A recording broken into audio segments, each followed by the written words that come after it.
Muito obrigada, Tiago, por teres aceitado participar no podcast. E se falássemos da Europa, não podia continuar no podcast sem falar contigo sobre a Europa.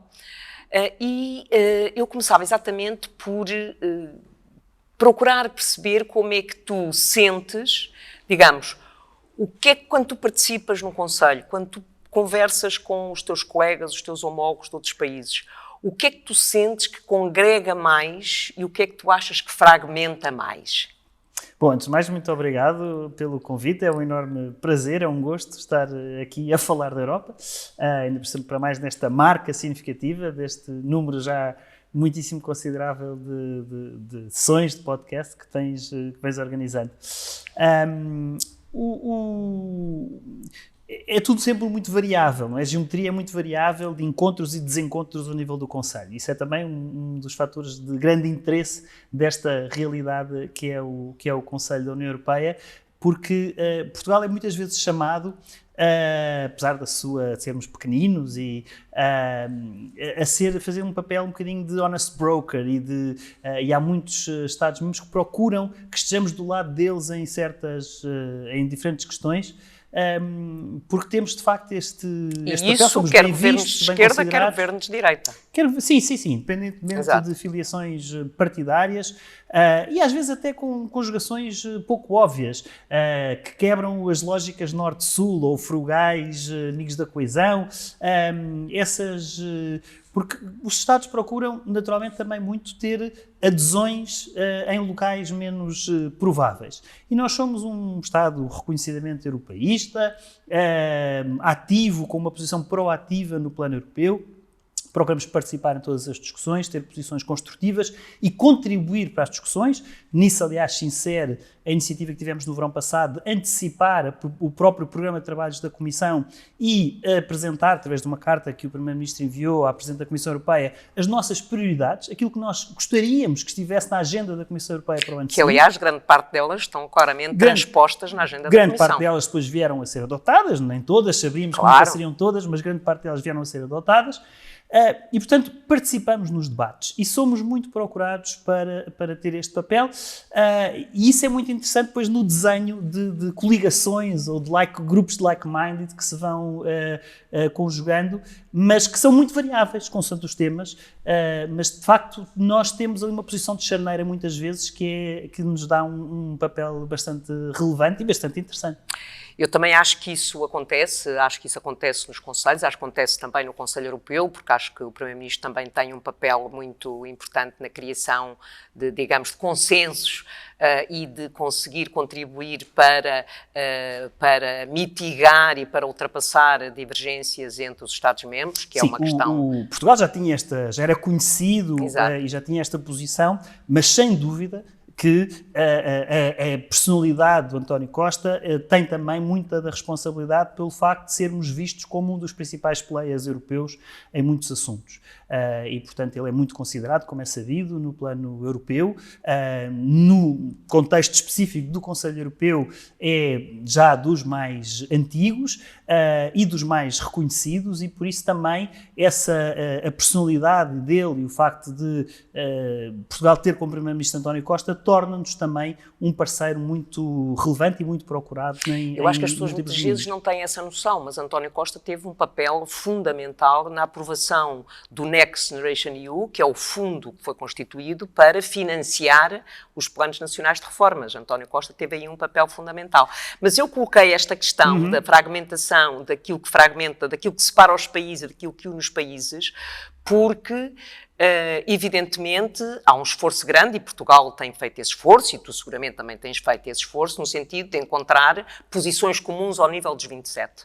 Mas há assuntos que de facto fragmentam, dividem os países e muitas vezes isso dificulta poder avançar-se mais depressa em determinadas políticas. Portanto, nós podemos pôr em cima da mesa a ideia se devemos ou não insistir mais na criação de cooperações reforçadas, ou seja, a insistir mais na necessidade de países que estão de acordo em determinadas políticas e que estão interessados em desenvolver determinadas políticas, poderem trabalhar em conjunto no sentido de avançarem mais rapidamente do que eles. Sim, A 27 já se sente isso creio tornar-se-á provavelmente ainda mais relevante num contexto de um futuro alargamento, em que será muito difícil estarmos todos em todas as políticas com o mesmo nível de intensidade e de participação a potencialmente 34, 35, 36 Estados-membros. E por isso eu creio que o tema da diferenciação, seja por via das cooperações reforçadas, seja por outras vias, enfim, mais ou menos originais, com alguma criatividade, como é típico do processo europeu, exatamente. Eu creio que teremos que encarar um maior nível de diferenciação no futuro da União Europeia. Esse é um debate que começa agora a fazer-se no contexto do alargamento, designadamente, mas que é inevitável. Tradicionalmente, nossa posição de Portugal era de muito receio em relação a essas lógicas de geometria mais variável, Sim, de Europa à la carte, etc. Eu creio que temos que voltar a refletir sobre o assunto e provavelmente vamos ter que concluir que num contexto de uma Europa mais larga e consequentemente mais diversa, provavelmente haverá que assumir que alguns Estados avançarão mais na integração e que não temos necessariamente de estar todos ao mesmo tempo em todos os mesmos barcos. exato. Porque isso já se vê em alguns temas com alguns vetos que dificultam a tomada de posição sobre determinadas matérias. Agora, alguns vetos é difícil de justificar, porque alguns dos vetos a que nós temos assistido ultimamente são mais, eu diria, chantagem no processo de decisão, do que vetos verdadeiros, no sentido de recusar aderir àquela política. Sim. Há que ver exatamente, há que distinguir, há vetos Exato. e vetos, Há vetos digamos. e vetos, era isso que eu queria dizer. Exatamente. Mas esse é também um tema para o qual temos de pensar em respostas, porque de facto a continuarem a aparecer vetos, e até pior se não forem vetos que sejam genuínos vetos porque há um interesse nacional oposto àquele tema, mas porque se pretende obter ganho de causa num outro dossiê, teremos provavelmente que encontrar vias de que isso não tenha um efeito bloqueador e não nos paralise, e que permita superar, e novamente isso leva-nos ao tema da diversificação ou da flexibilidade ou da diferenciação, e por isso provavelmente vamos ter que encarar um maior nível de diferenciação e de flexibilidade na arquitetura institucional da União Europeia. Mas isso não significa necessariamente que se passe completamente da decisão por unanimidade à decisão por maiorias. Portanto, acho que... Depende dos temas. Exatamente, procuras separar uma questão da outra, a questão política da questão formal da decisão. Sim, nós colocamos o acento tónico mais nesta discussão da diferenciação em relação a determinadas políticas ou a determinados programas, do que necessariamente apenas acantonar a questão ao tema das maiorias e do voto e do grau de exigência ser por maioria qualificada ou por unanimidade. Porque esse é um tema em que verdadeiramente depende do assunto que está em causa. Portugal, em relação a alguns domínios, até tem uma posição bastante favorável a considerar a utilização de cláusulas passarela para evoluir de uma situação de exigência de unanimidade para maioria qualificada. Há outros domínios em que, em que a unanimidade tem uma razão de ser e que se justifica. E, portanto, não devemos tão facilmente abdicar da unanimidade, sobretudo quando é uma unanimidade legítima. O que temos que pensar é que, se calhar, quando é uma unanimidade que visa obter um ganho de causa noutro dossiê, e, portanto, verdadeiramente há aí um uso indevido, talvez, digamos, da unanimidade ou do direito de veto, aí é que provavelmente teremos que encontrar soluções. Mas eu acho que esta questão, embora na preparação do Tratado de Lisboa discutiu-se muito a questão da unanimidade e a questão das maiorias, e por isso aparece a cláusula passarela. Mas a questão da unanimidade é uma questão que se tem posto mais recentemente, no sentido em que todos nós sabemos que não se vota normalmente no Conselho. Portanto, mas o que nós temos assistido é ao recurso ao princípio do veto, porque existe unanimidade. Portanto, eu acho que aí é que muitas vezes é difícil lidar com essa situação. Porque é um bocadinho aquilo que tu dizes há bocado, não são verdadeiros vetos. Em inglês, creio que há a diferença entre o use do veto e o misuse do direito de veto. E, em alguns casos, se estamos perante um misuse do direito de veto, temos provavelmente que pensar em como reagir a isso e como responder, como ultrapassar esse tipo de situação. Pois, sobretudo com uma União Europeia mais alargada, sobretudo num contexto porque a de uma União 27 nós já nos habituámos a funcionar. Quando passarmos de 27 para 34, 35, vamos ter outras dificuldades. Exato, mas não confundir isso com a importância da unanimidade, por exemplo, no domínio da política externa, em que há valor, em que cada Estado tem verdadeiramente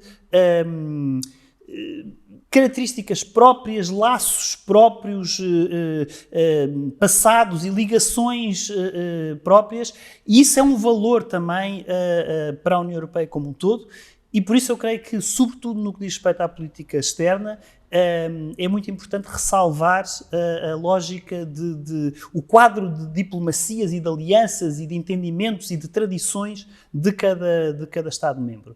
E, portanto, não saltar precipitadamente deste diagnóstico que estamos a fazer quanto à utilização do direito de veto em alguns domínios, para achar que é preciso abdicar, pura e simplesmente, da maioria qualificada, por exemplo, no domínio da política externa. Isso acho que é um salto, talvez, grande demais. Há razões que justificam que a política externa de cada Estado tem especificidades que justificam que haja aí que justificam que seja um domínio atualmente de unanimidade. Sim, eu também acho que e até é mais uma questão dessa natureza do que propriamente uma questão de soberania. É evidente que a questão da soberania está ligada com essa, mas acho que é mais uma questão da natureza dos próprios países. Mas o que é facto é que, apesar de tudo, na questão da Ucrânia tem sido possível uma unidade europeia em matéria de política externa.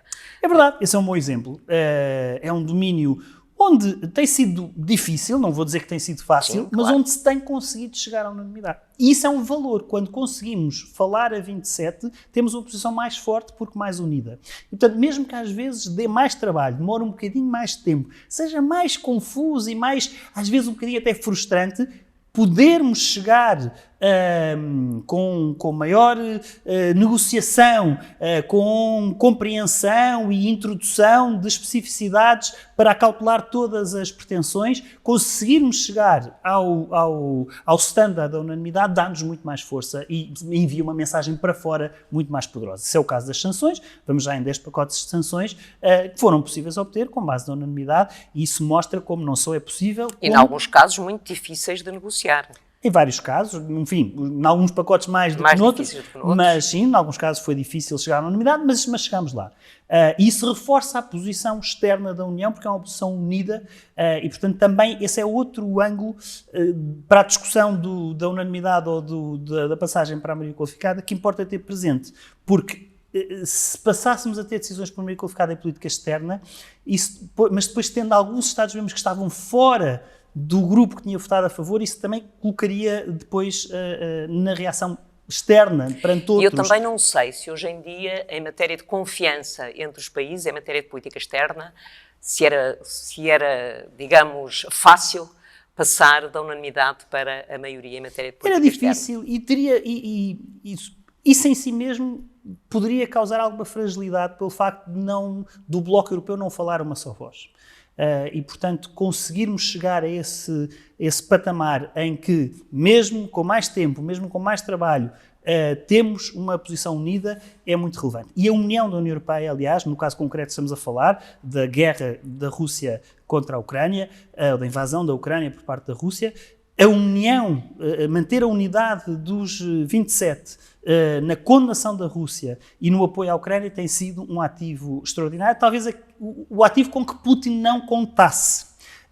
Mesmo com alguns países, com certas reservas, mas apesar de tudo tem permitido construir consensos, porque há países que neste processo têm tido reservas, desde a Hungria, a Roménia, têm tido reservas mais significativas, mas acabam sempre por permitir ou seja, valorizar a questão da unidade europeia. Também há especificidades nacionais que é preciso perceber, os mix energéticos dos vários Estados-membros são diferentes, isso foi muito relevante quando começámos no plano das sanções a introduzir limitações à importação de matérias-primas energéticas da Rússia e, portanto, houve aí especificidades que foi necessário cautelar.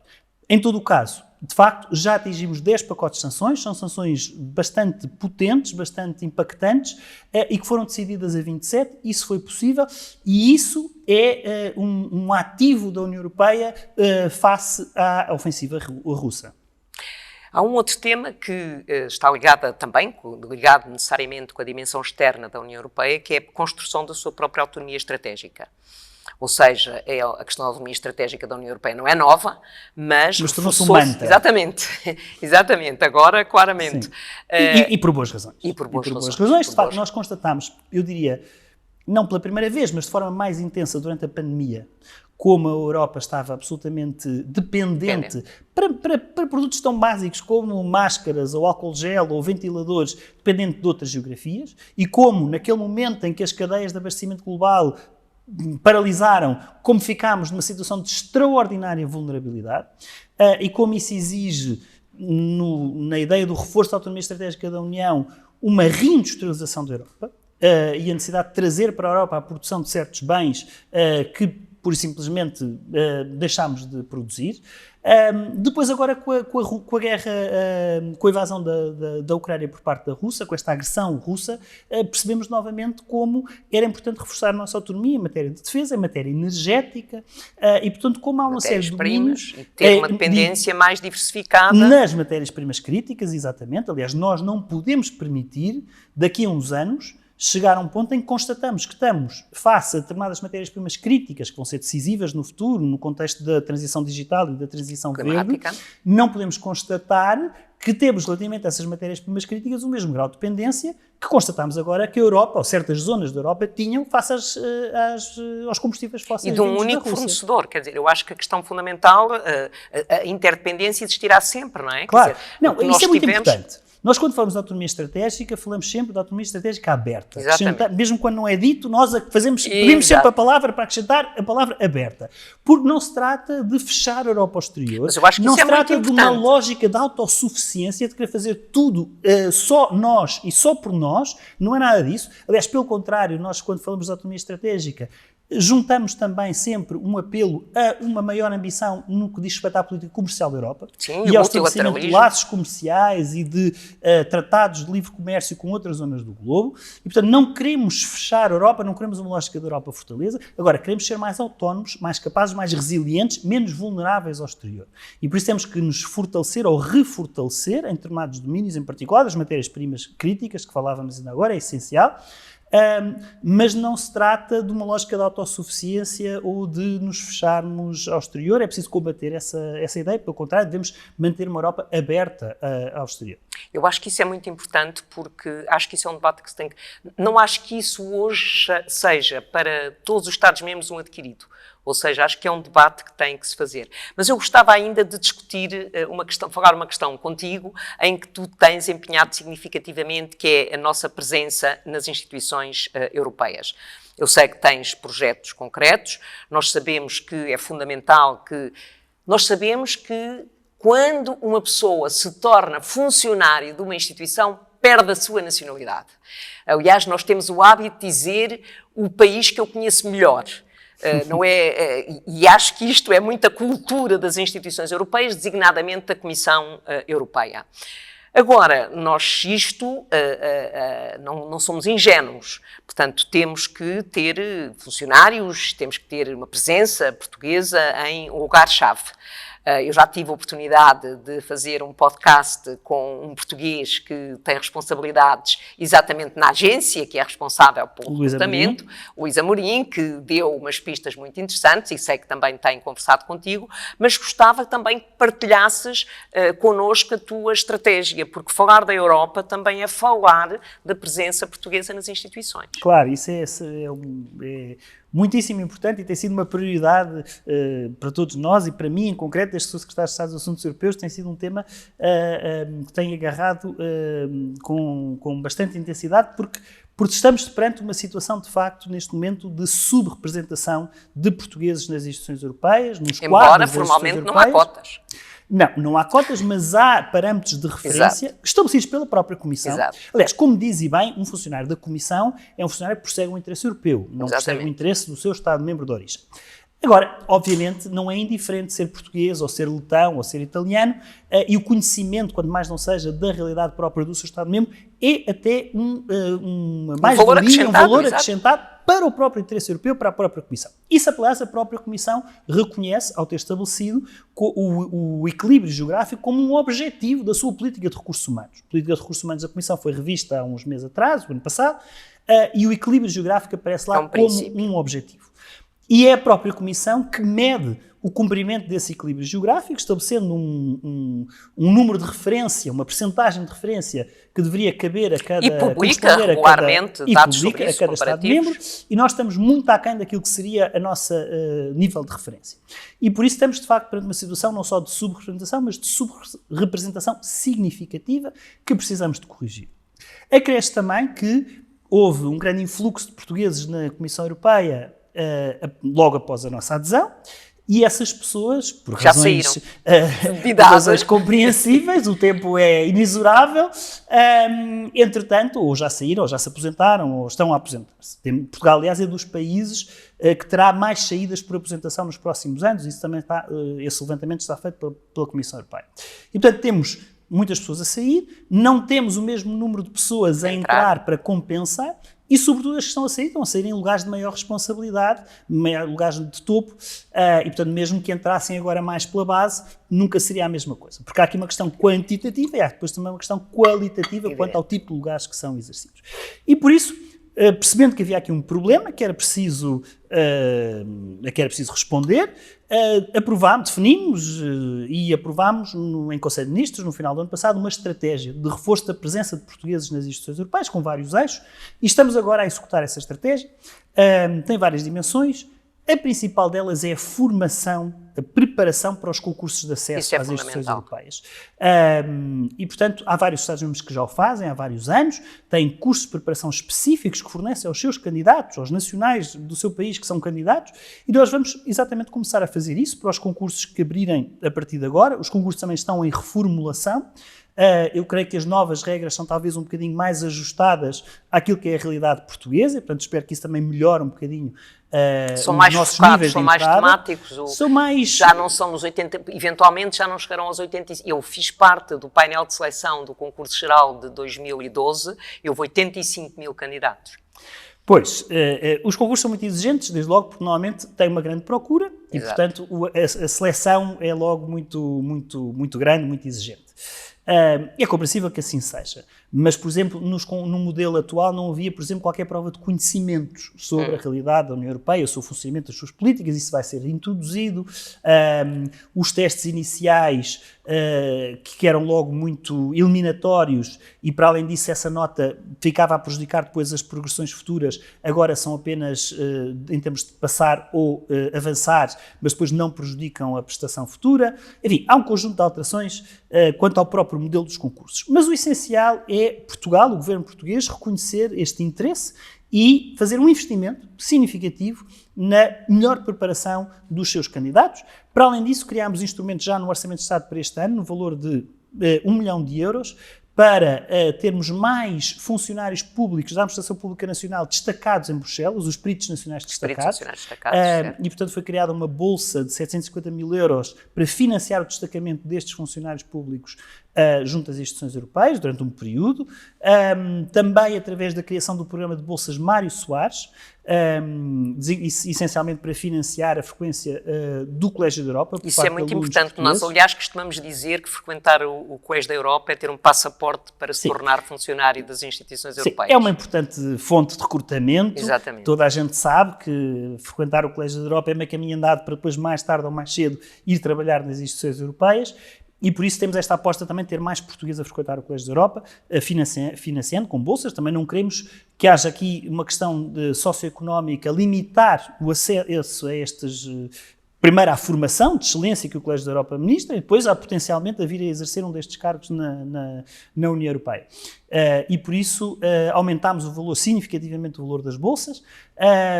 O Estado já atribuiu bolsas, mas demos-lhe agora uma nova roupagem, chamámos de bolsas Mário Soares. O próprio Colégio da Europa tem uma cota anual de bolsas por país, normalmente.